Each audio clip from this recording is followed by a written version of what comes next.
and welcome back to another video. Sorry about the break. I've been starting grad school and I've been doing an internship, but I'm back. Want to produce like another video, try to get this channel back up and going a little bit more, but we'll definitely be trying it. And I think this video is definitely a great place to start at. 2022, NASCAR's released their schedule, and there's a lot of changes that need to be noted. It seems like every year is just like always a NASCAR change. There's always like a schedule change to like where everything's gonna be, what races are hosting what, and blah blah blah. It's a lot of hope, and then we get let down. That's really how it goes. But there are actually a lot of changes, and I feel like there's a lot of changes that people are gonna be happy about.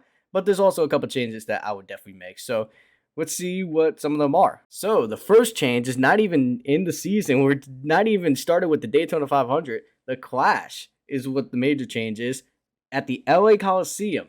Now, that is definitely an interesting move, and I feel like it could be the greatest thing NASCAR has ever come up with, but also possibly could be the biggest flop if it does not work out well. The Clash has always been at Daytona and always started off speed weeks, but now it kind of feels like speed weeks is kind of just being pushed away. Could also be the factor that the NFL is having their Super Bowl the weekend that NASCAR would be having qualifying and everything like in between. But honestly, this could be beneficial to put it the week before the Super Bowl, because now everything that's happening that weekend is the Pro Bowl. Nobody cares about that. Then you also have Media Week. Nobody cares about that. There could be a lot of eyes on this and could bring out a lot of professionals and a lot of famous people out to this race. So it could be probably the greatest thing NASCAR has ever thought of. And it could definitely generate a lot of interest. There's just one problem. Auto Club is the second day in the season. So the way February is going to work is that they're going to go all the way out to Los Angeles for the Clash, drive all the way back, have a week just to prepare. That weekend, they're going to have to travel down to Daytona, travel back up to their shop after the 500, and then go straight out to California and stay out there for a couple weeks. That's a lot of traveling, and that's a lot of wear and tear on their equipment. So really, that's like the only gripe I have, but honestly, this could be very big for NASCAR, and it could be very beneficial, especially now that really the only team that's in the LA Coliseum is USC, and that season's over with. And now the LA Coliseum is gonna be getting ready for the whole the Olympics in 2028. So there could be a lot of changes to the venue. Could actually help NASCAR be a cost like to be like a annual event over there. So we're gonna see, like, could this be like a major event? Could this become like a marquee event over in the Coliseum? Who knows? We'll see. If this is very big and this is of great success, I'm all for it. Next change, Coda has been moved up to the 6th race of the season, probably because of rain, because where they had it before, it was on May 23rd. A lot of rain, and that weekend was horrible for the track. So moving it up to March, like the end of March, could be very beneficial. It could actually produce like some, dry racing, and it actually gets a road course race. It actually spreads out the road course races in throughout the season.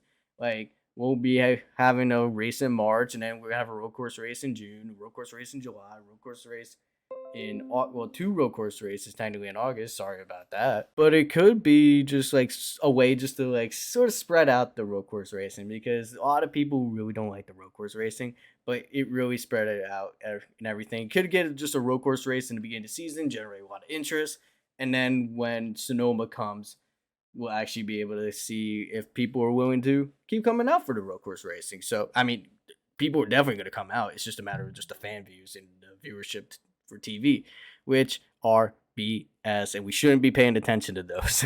All right, next change, Texas All-Star Race has been moved back to the All-Star Weekend. It makes a lot of more sense. It could give teams just a little bit of a break and just, they're of course having to travel out to Texas and where it should be in Charlotte. We should just have it at the Charlotte Dirt Race. Like, come on. But having the All-Star Race at Texas, yeah, I don't like the track.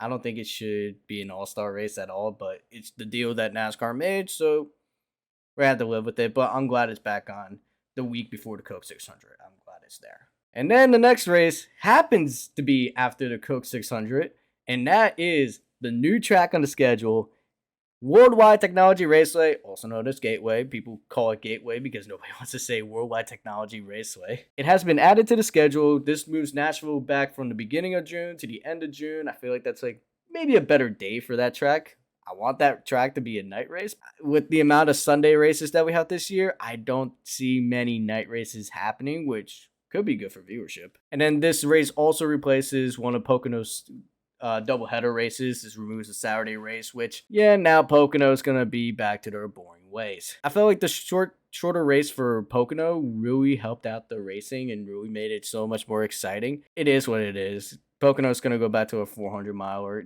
I hope they go back, they keep it like a 350 or 375 because it definitely made the racing more intense and actually made it a lot better. So that's going to stay there. Meanwhile, Gateway, this adds a whole different dynamic. It's an egg-shaped flat oval, so it could bring in it. Nobody really knows much about the track except if you race in the Xfinity and the Truck Series there, especially recently with the Truck Series because you know the layout of it. So yeah, Gateway, I definitely like the move, and I definitely think St. Louis, it's bringing racing back to the Midwest and having it right in St. Louis, probably one of the biggest cities there outside of it's probably the biggest city outside of Chicago, if I'm correct. Moving it to St. Louis, definitely a good move. And there's a lot of sport fandom over there, so they're going to be wanting to come out. For the playoffs, we only have 9 of the 10 races returning this time. 9 out of the 10. The reason being, Richmond is no longer a playoff race. And the track that replaces it is Homestead. Now that adds a whole different argument there, but I'll get more into why this adds more of an interesting dynamic for the playoffs. But Richmond no longer being in the playoffs, it was not a playoff track. It was not a playoff race that should happen. I mean, this race that happened this past weekend, it was Like, there was, a lot of people say there's a lot of strategy. There was passing all around the track, but obviously TV doesn't show that. And I kind of just felt myself just uninterested in the race. But now that we're adding it to, like, outside the playoffs, and now it becomes an important race outside the playoffs where I think it actually fits the best. This could definitely help Richmond bring in a lot more fans. There was a lot of fans there this past weekend. Bringing it outside the playoffs could add an interesting dynamic right there. And I like Richmond not being the playoff race, but I do like Miami being the playoff race. About time it returns. It should be the finale outside of Phoenix, but, it is what it is. But let's talk about the playoff schedule because there's a lot of shakeups there. And replacement for Richmond is Kansas. Now, that actually has more of an interesting dynamic because now you have the driver's track and then you have a 1.5 miler. And then you go to Bristol, which is a marquee event always. And Bristol, being the last race for that first round, is definitely a track that could shake everything up. So that's why they added it there. Next round, Texas, Talladega, and the Charlotte Roval. Texas being the first race, just get it out of the way. Talladega shakes everything up every single year. It's interesting why it's even in the playoffs in the first place. I mean, it shakes everything up. Yes, it does everything great. It produces great racing. It's too much. It really is too much. Like, that's why I really don't approve Daytona being the last race of the season, like the last race of the regular season, because it could just kick everybody out the way it should be. But in recent years, it really hasn't proved much difference, honestly. But Talladega for the round of 12, yeah, that could definitely bring up an interesting dynamic, and especially with the Charlotte Roval being the next race. Yeah, if you don't do good at Talladega, you're probably not going to get into the round of 8. And then we get the round of 8, and this is probably the round that I'm actually a little bit excited for. You have Las Vegas. We finally got a good intermediate track to start us out. We got Miami, which should be the finale, and it's definitely going to bring in a lot of, I love just like the high line around the track and everybody doing a slide job and everything. It's definitely an interesting track, and no, it's not the old Atlanta. Do not say it's the old Atlanta. It is not the old Atlanta. And then the final race of the round of 8, Martinsville. So, yeah, Martinsville has always been a great race, and it should be there, and it should be in the final round before the for the finale, I should say. And I definitely do think Martinsville belongs where it is. And then we go to Phoenix. Yeah, I don't like Phoenix being the last race. I really don't. It's not a track it's an interesting track and what they've done with the facility. I want to go out there. I want to see the track myself, but Phoenix, it's just not an exciting track. It is not. I don't know what I would make. I would prefer Atlanta to be the finale of the race. I would prefer Miami to be the finale. I would also consider Las Vegas to be the finale over Phoenix. But yeah, Phoenix is the finale. We're gonna have to live with it. So I do actually like the schedule. I do really like the schedule. There's a couple just like gripes I have with it that I would make changes personally myself. One, Indianapolis should be the oval. There's actually talks of it coming back in 2023, but the road course, it's fun. Yeah, it's great. I mean, I went to the race and you actually could see everything around the track wherever you are, and it's great. But it just belongs on the oval. Maybe enough road courses, I'll say, just for that matter. Just like make it the oval, bring it back, and especially with the next gen car, especially with like how much they've been talking about how great it is under braking and how great it is on road courses and short tracks. This could actually increase the racing over at the Indy Roval and as well as Pocono, New Hampshire. Could increase the racing over there. So if it increased the racing at New Hampshire and Pocono, and even maybe Texas too, if it increases racing, bring it back. Next changes, I'm probably the minority on this, but Darlington and Richmond should go to one date. Darlington should, no matter what, be a special race, and it should be the Southern 500, and just the race that everybody looks forward to. And I feel like with it having two different dates, it's definitely decreased the amount of attendance at the track. Because now you have this race to go to, and then you have the Southern 500. And then if you look at the Southern 500, there wasn't many fans there. And I feel like if it was stuck to the one race, we would actually have a sellout there. So definitely want Darlington to go back to a one race.